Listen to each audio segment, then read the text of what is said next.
سلام خدمت شما عزیزان همراه. اومدم با یک آموزش خیلی کاربردی و شیک که این موتیف های شیسدلی هستش که شما میتونید در ابعاد بزرگتر و حتی کوچکتر اینا رو بافت بزنین و کاربردهای زیادی داره. من این بافت رو زدم براتون. میخوام بهتون بگم که میشه از این بافت برای بافت دستگیره، لباس و رو تختی و خیلی کاربردهای دیگه، حتی برای بافت پاپوش از این موتیف شیسدلی دو رنگ و ته برجسته استفاده کرد.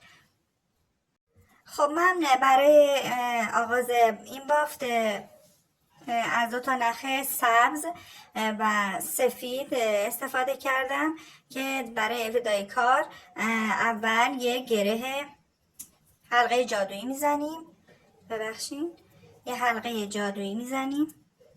در ابتدا با 3 زنجیره شروع میکنیم به عنوان پایه اول و 11 تا پایه بلند دیگه همینجا بافت میزنیم.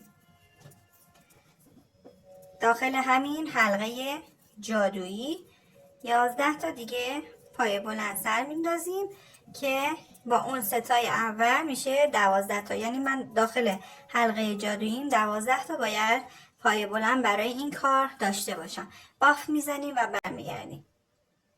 من 12 پایه بلندم رو بافتم و برای رج دوم قسمت باید بست بزنم و کارمو به این صورت بست میزنم و نخ سفیدم که میخواد ادامه رج دومم باشه وارد کار میکنم.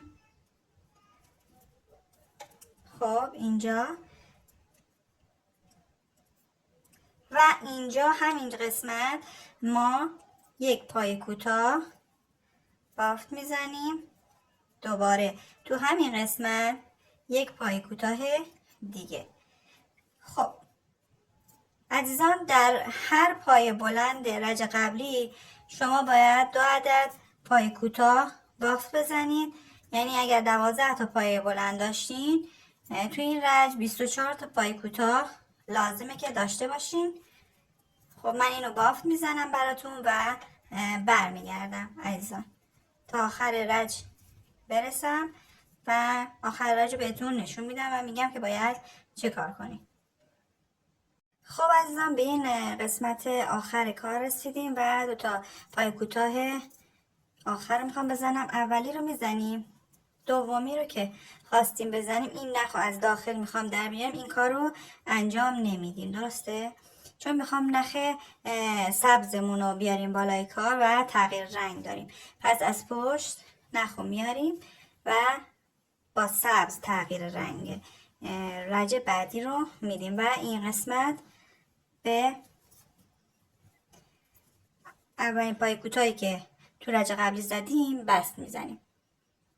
2 تا زنجیره میزنیم و همینجا 2 تا پایه بلند نیمه بافت میزنیم. یعنی این 2 تا رو که روی قلاب نگه داشتیم دوباره 3 تا و حالا 3 تا رو با هم یکی میکنیم. 2 تا زنجیره میزنیم، یک خونه رها میکنیم و در خونه بعدی دوباره 3 تا پایه بلند نیمه بافت میزنیم.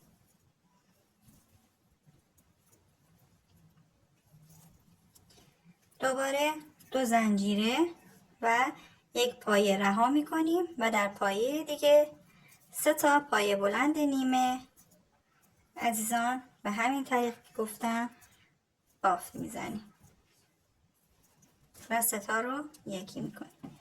خب دوباره 2 تا زنجیره و یک پایه رها و در پایه بعدی به همین طریق ما 3 تا پایه بلند نیمه بافت میزنیم. خب این کار تا آخر رج انجام میدم و برمیگردم.